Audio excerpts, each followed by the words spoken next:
welcome back to Pommyinoz. I hope you're all doing really well. If you are new around here, please drop a like, please drop a subscribe. It does mean the world to me. We're at 608 and I haven't done the usual intro because I've been interviewing you lovely people.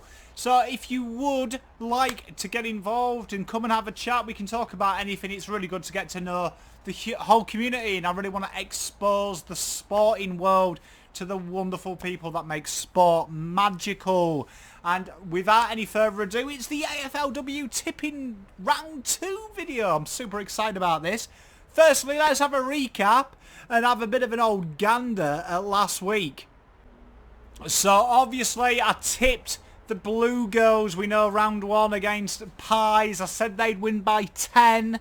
I was wrong. That's 1 in the old negative column.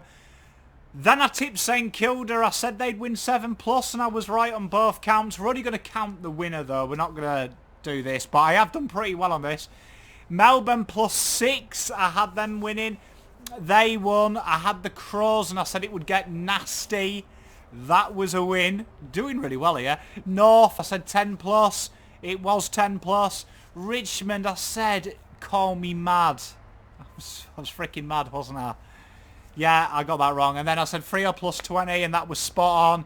So, a near bad week, really. You know, two wrong. I'll take that. You know, what's that? 1, 2, 3, 4, 5. 5 out of 7. It's a good pass, isn't it? It's a good pass. I'll take that. I'll take it. We're going to do better, though, this week. Mark my words. And obviously, we start off Friday night, February the 5th, 7:45, Whitton Oval. And it's the annual Pride Clash. Now, before we get stuck into the Pride Clash, I'm going to say there'll be a ticker up here. It's a link to the video, and he's a Carlton gentleman, David Gould. He's the organiser, the chairman, the head honcho of Gay Pride Carlton Football Club. They do a phenomenal job, and this story really touched me.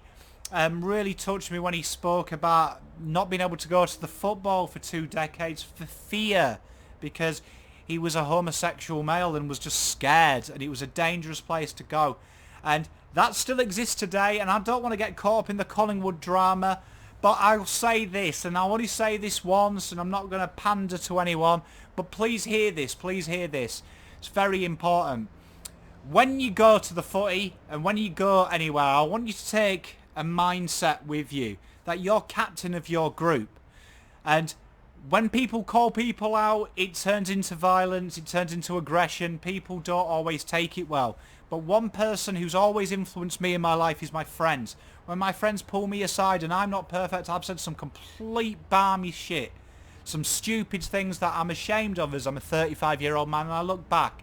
And it doesn't mean I've done it a long time ago. Sometimes I've said things in the heat of the moment and I regret it. We all make mistakes, we're human. But it's very important that we learn together, and one of the best ways is be the captain of your team, your friendship group. Your mates say something derogatory. They use a phrase that you're not happy with. They might say the most common phrase I hear quite a lot on the internet forums. That's a bit gay. You know, pull your mate to one side and say to him, mate, come on. Mate, come on, look. Think of how they perceive you. And you're my mate. I know you're a good person. I know you don't mean it how people are going to take it. And more importantly, I know you don't feel that way. And if they do feel that way, educate them with love. Educate them with kindness, because we can beat racism and we can beat homophobia and all the ills in society if we stick together. It's the people who can fix it. And the only way you fix that is with love. Love always begats love. So remember that, people. And that's all I'll say on it. But this is a really important game. Pride game. Get down there, buy your scarves, show some support. But this is a huge game. Round 2, the Doggies. Both teams coming off a tough loss. Both teams showed a bit. Doggies really were in a real fight against the St Kilda girls. Just went down. Carlton girls, they were ever so close. They put up a good fight, but it wasn't enough. Obviously, you know, that forward line started a fire for the Doggies. We talked about them last week. We said they were very wayward. We said that they had, you know, the little inclinations, and it takes a while to gel. It's starting to gel. Carlton potentially without a few players as well this week. McAvoy, she's going to be come what may be. Brooke Walker, we're still waiting to hear on that. And obviously, Leolofi, she looks like she's going to miss. Carlton missing a few girls, but they have got the coverage. But I think this is going to be a battle of the midfield, and I think Carlton's goals are too strong in the midfield for them. I know, Blackburn, I know Too Good, Huntington, they all showed something last week. They really need to fire. But I do think that the Carlton girls showed enough in that third quarter and the Donomans in the fourth to really say that if they get a good start, they will be okay. I'm going to go Blue Girls, +7. Get around it. That's my tip. Next game, game 2, we've got Collingwood versus Gold Coast. Now, Collingwood, obviously, huge win against the Carlton Football Club. They come back home. They've got the chocolates. Well done. Melbourne is black and white for the girls. And it's going to be an absolute great test. Can they back it up against a very resurgent Gold Coast side? Now, Gold Coast really showed a lot against Melbourne. They show heart. They play intensity. And they're going to come hard. You've got Sarah Perkins, who's on fire. She's going to be a real handful up forward. And she plays what I wish Taylor Harris and we'd done with her. She will look to get up the ground and she will look to impact, and it's hard to stop. But having said that, I think Davey and Molly, they combine so well. The defence looks really good. Stacey Livingston, rock. She's going to have her handfuls this week.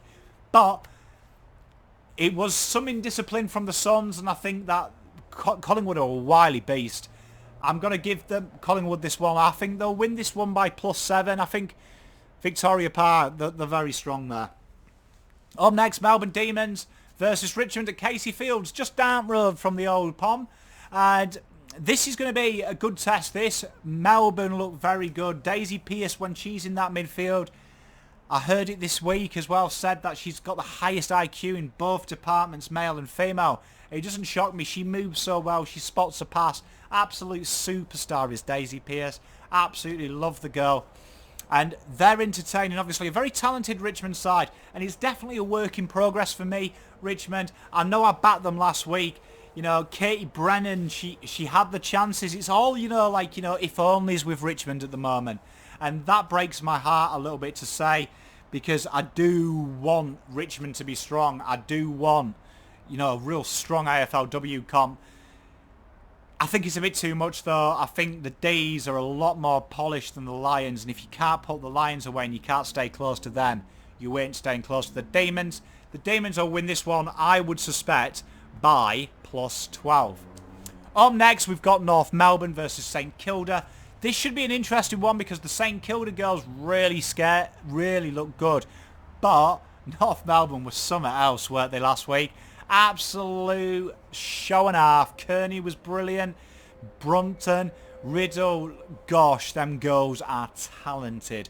And I know there's a lot of talk, women's football, oh, it's not the same as men. You can't tell me you don't watch North Melbourne play last week and you ain't impressed. Come on, man.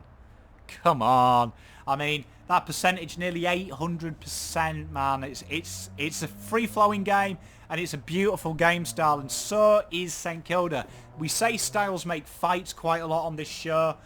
Look at me, this show. There's only me, Pom. Sort your son out. And I think that that's a huge thing because St Kilda, they give it a go. They play a really attractive game style. I'm a big fan of the St Kilda girls football as well. However, I do think North Melbourne is going to be too good. I think North Melbourne will probably have a blip later on in the season, but I wouldn't suspect them to have a blip too soon. And then finally on the Sunday, Arvo, we finish with Brisbane Lions versus Geelong. Just noticed I've said Arvo as well. I've really started to take to being Australian. It's only a matter of time before this dulcet tone goes, isn't it? Hope you stick around though. It's a pleasure having you here. But round 2, so we've got the Lions. They had a real good win at the weekend. They looked really good, very accomplished against Richmond. Geelong obviously coming up against an absolute unbeatable side. It's going to be a tough one, this, for both sides. Geelong, obviously, though, I think when you get battered like that, it takes real strong stuff to come back. And I think it'll be harsh. I just can't see it. I mean, there's a lot to build on for Geelong. There were signs there, and it wasn't too bad at one point. Just blew out. But I think, to me, look at the midfield of Brisbane and look at the forward line. It's too good, and they've got control. They really controlled the ball last week as well. It's +10. +10, the Lions. Let's hope. So, can I go 5 for 5, surely. I mean, there's less teams this week. Surely I go 5 for 5. Please drop in the comments your tips. Reach out to me. I'm going to set up a Discord server as well. So if anyone knows anything about Discord, help this old man out. Until next time, stay safe, be good to each other. Pom out.